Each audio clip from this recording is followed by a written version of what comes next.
Good morning. I'm going to talk about the last time I saw a reptilian and just some observations about my experiences that when I've seen them, it's been in this realm, so the earth realm. I wouldn't argue the starry realm. Personally, I haven't seen them yet, but they are interdimensional. And that came after doing Merkaba work, which reaches the upper dimensions or all dimensions. And then I've seen them in my dreams, which can be considered astral or lower dimension. And then this last time I've seen them, it was in meditation, but it was in meditation in an underworld realm. Felt like it was sort of like a cavern that was not well lit, that you can really see the periphery of. And I was doing a meditation to meet an underworld guide to teach me about protection. And so I went down to the underworld, and I came to this place that at first it looked like sort of like a library slash almost Greek philosopher place of learning with these pillars. And this entity came forward, and he's wearing sort of a purple brown mauve type of hooded robe. And the first one that my first experience, he was also wearing a purple robe as well. But this one was more mauve, and I could tell he was more a denizen of the underworld or otherworld. And I was surprised to see him, and I was thinking about banishing him. But then I noticed that he was albino, actually, albino looking. He had more of white skin, yellow eyes, whereas the other ones I've seen are more green in color or green-brown in color. There was one other minor dream experience I had, and this is sort of going to relate to the story a little bit. The person on YouTube said that they saw some sort of martial arts fight between they said Chinese factory workers and reptilians. It was sort of like that in my dream, but it was more like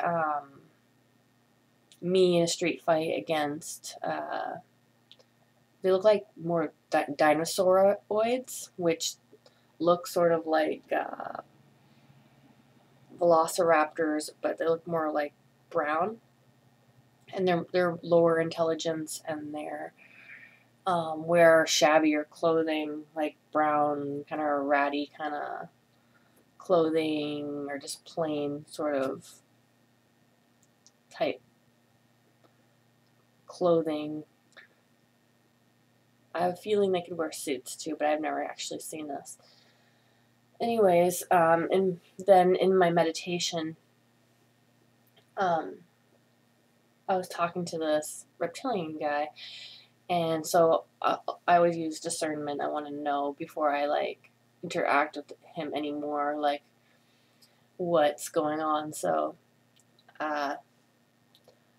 I was gonna ask him about oh well, aren't you reptilian? Aren't you hive mind? And he, before I kind of even, because this is kind of us talking mentally. We did talk physically talk. I'll talk about our conversation in a second, but in the beginning it was just mental conversation, like can often happen in dreams. But this was a meditation, and it was very clear. And he said, no, I'm not I'm not of that persuasion, is what he mentally said to me. And I sort of got the impression that he was sort of like outcast. And it's funny, later I was looking for these reptilian pictures to put up, and I read about the, I think it's a Star Trek reptilian. And anyway, the albino ones are outcasts. Just found that interesting.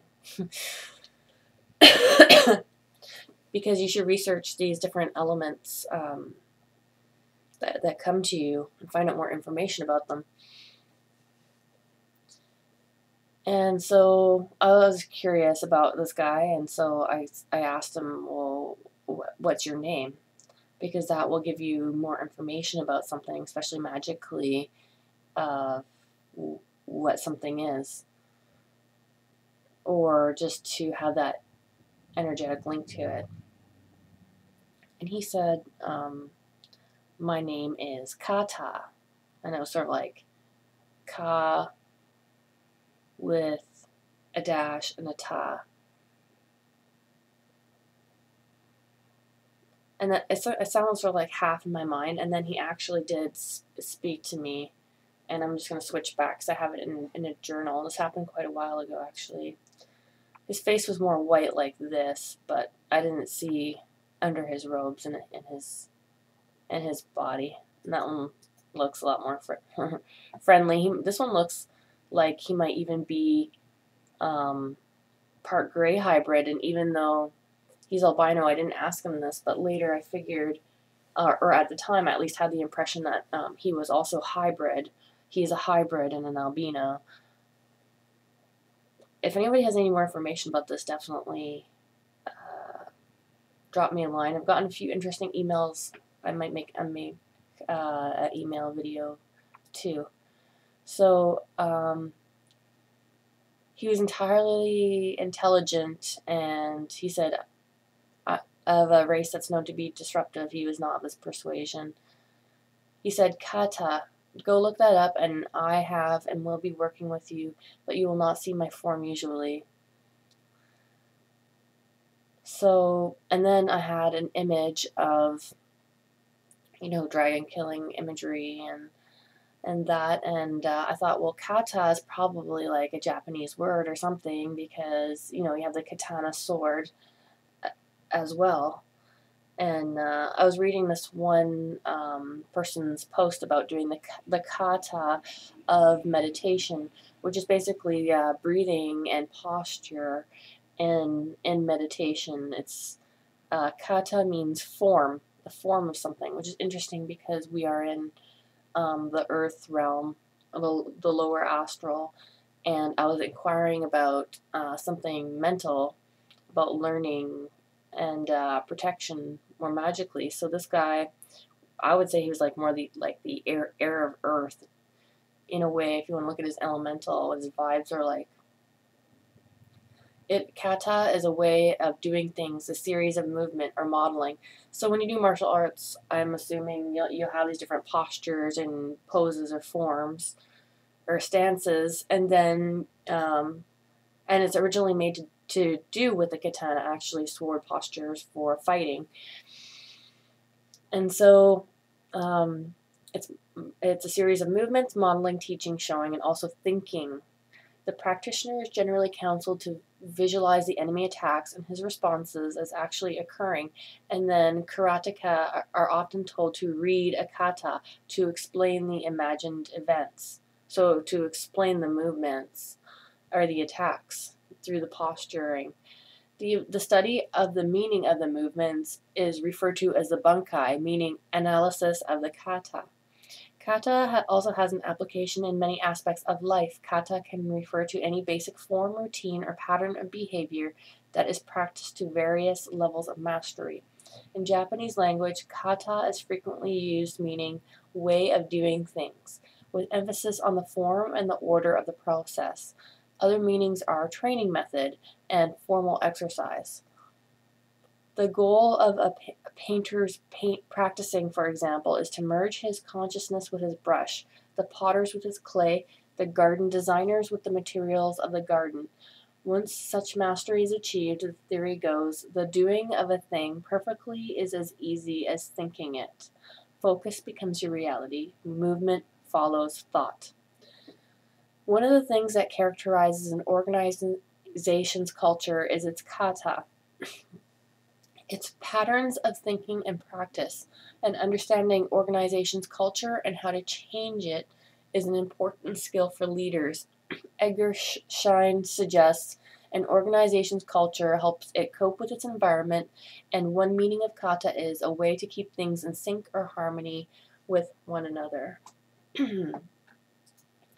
So that's a pretty interesting name and purpose. And he said I would not normally see him, but that he would be working with me. And he's right. I haven't seen him again since that day. And I'm curious because, well, I know that not any one of any species or could be bad, like all reptilians are bad, even though most of them are. And he even acknowledged that they are disruptive. And his name basically means harmony. So, interesting stuff. Anybody have any more information, feel free to chime in. Thanks for watching.